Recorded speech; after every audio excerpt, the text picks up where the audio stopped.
Joining us now is comedian and host of Prime Time with Alex Stein. Alex, it is great to see you. I have to get your reaction to Joy Reid's latest rant.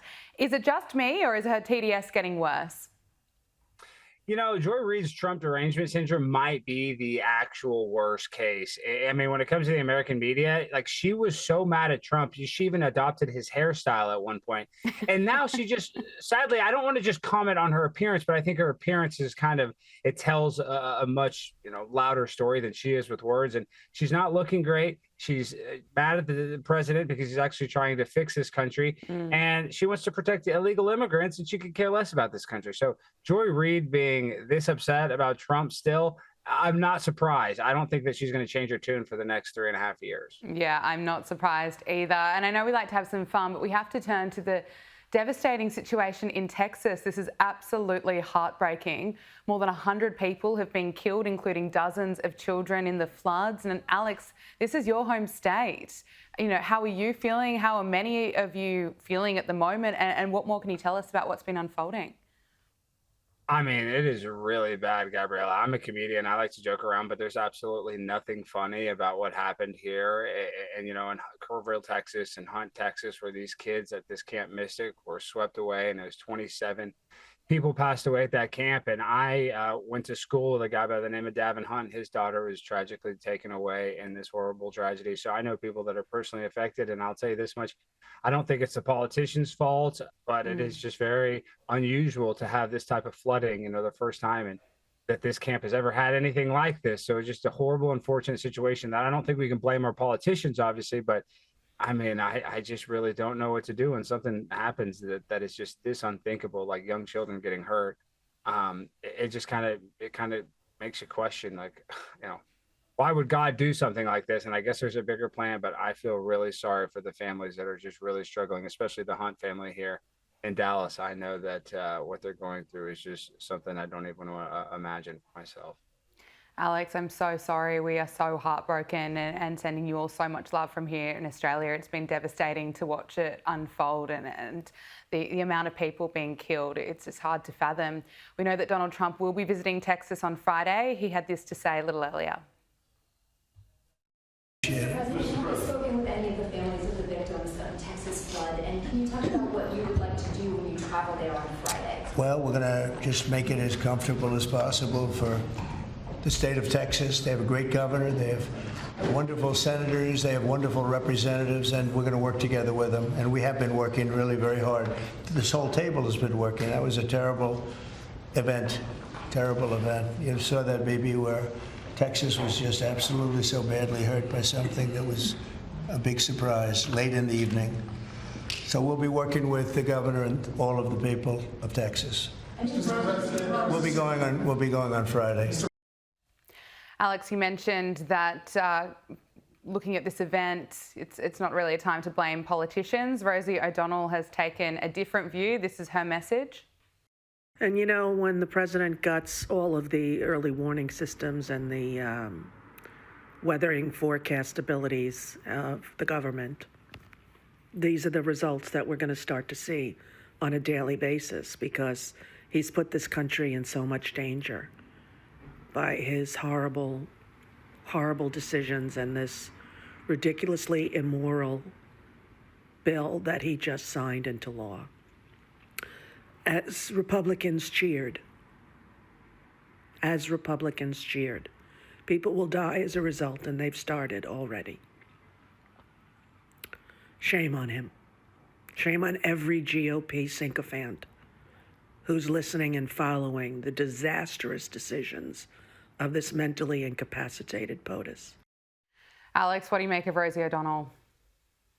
I mean, it's absolutely ridiculous to try to blame this on Donald Trump. I mean, if people want to say because there's budget cuts to the National Weather Service, that's just incorrect. That's fake news. I mean, they did have warnings about the weather, but in 90 minutes, it was a surge that they'd never seen. This camp had been there for, I believe, over 100 years, and nothing like this had ever happened. So it was just I don't know how to describe it other than the perfect storm that, no politician could have stopped. I mean, for her to blame the death of, I think it's over 80 people and 27 children at this camp on Donald Trump, just shows you that Rosie O'Donnell's a sick person and she doesn't really care.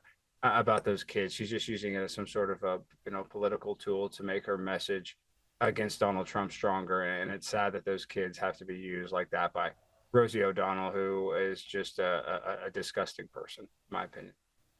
Alex, the mainstream media is also blaming Donald Trump and climate change. Here is CNN's coverage of the disaster. How much do you think the changing climate is part of what we are seeing go on here? Not just what we're seeing in the pictures that we're showing on the screen, but even the flood that you talked about in San Antonio in June. I think climate change is obviously a part of it. These floods are happening more often in more parts of the country and really all over the world. And so we have to face that reality and be better prepared for it and combat it. It seems the problem might have been the lack of a flood warning system. The Weather Service has clarified that it had extra staff on duty during the storm, and Homeland Security has had to call out the media for lying. It posted, the mainstream media is deliberately lying about the events leading up to the catastrophic flooding in Texas. The National Weather Service executed timely, precise forecasting and warnings despite unprecedented rainfall overwhelming the region. Alex, are you surprised to see the mainstream media going straight to blaming Donald Trump and, of course, climate change for this?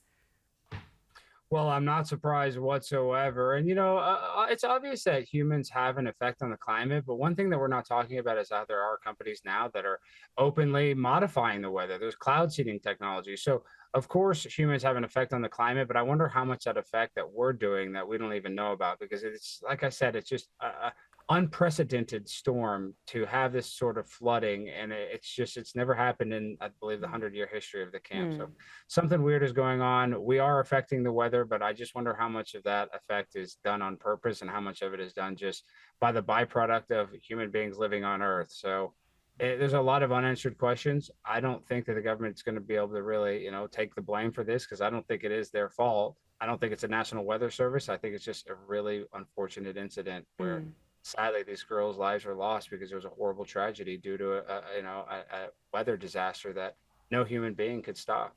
Yeah, no, it's absolutely heartbreaking. Let's talk about Karen Bass. ICE agents have carried out immigration raids in LA, and Karen Bass went to the scene to protest against them. Here she is making a complete fool of herself.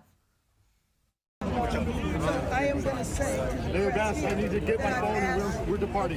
okay. All right. Karen Bass. Mayor Bass. Oh my Any God. comment, Mayor Bass? Thank you. Mayor Bass, any comment? Yes, my comment is they need to leave, and they need to leave right now. They need to leave because this is unacceptable. Who did you speak with? Just wait and see. Mayor Bass, They will be leaving soon. Mayor Bass, who did you speak with on the phone just now? Who did you speak with on the phone? They have custody. Wow.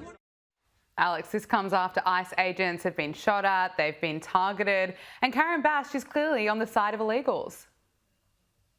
100%. And if you look at what Donald Trump is doing, he actually wants to help out a lot of the people that have been here for a long time. I mean, Donald Trump is not this evil person that the left is trying to make him out to be, or Karen Bass is trying to make him out to be. I think he's actually being critiqued by a lot of people on the right for not being tough enough on immigration. So Donald Trump's not going to be able to make the right 100% happy. He's not going to be able to make the left 100% happy. But what he needs to focus on is getting out these violent criminals that are here in our country. Now, if you're a person that's lived here for 20 years and you're not a criminal, I don't think that needs to be our priority. But here in America, our priority needs to be getting out all of the gangbangers and all of the people that use fake asylum to come to this country and take social services away from American citizens that are struggling. So Karen Bass trying to protect those people, there's no excuse for it. But the people that have been here and did, and lived their life, I think Donald Trump is going to try to work on a plan and, a way for them to actually stay. So let's just let time, play out, and we'll see how this immigration thing kind of works itself out. But right now, Karen Bass protecting criminals,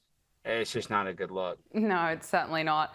Alex, the Department of Justice and the FBI says that pedophile Jeffrey Epstein died by suicide and that there is no client list. This is raising a lot of eyebrows. Let's just look back at what Pam Bondi had to say earlier in the year. The DOJ may be releasing the list of Jeffrey Epstein's clients. Will that really happen? It's sitting on my desk right now to review.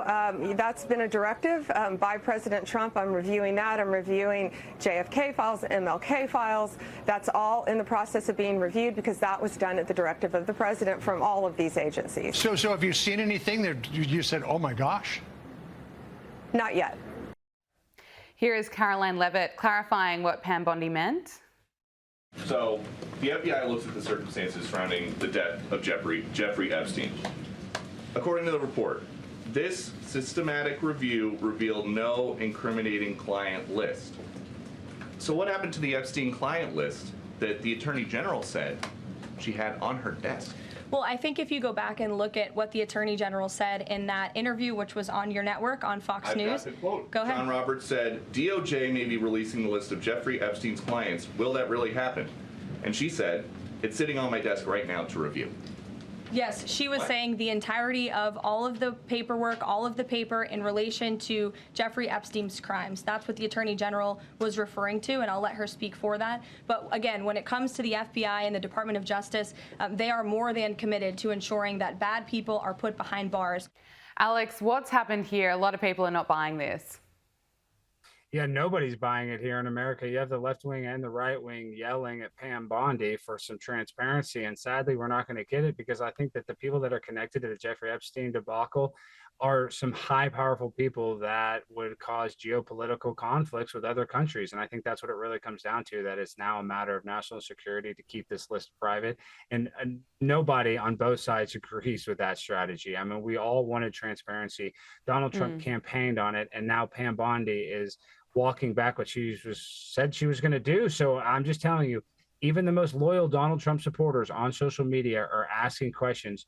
Why are we not getting these answers when you said that they were going to give us? And we don't want to see victims. It's not that we want to try to expose any victims.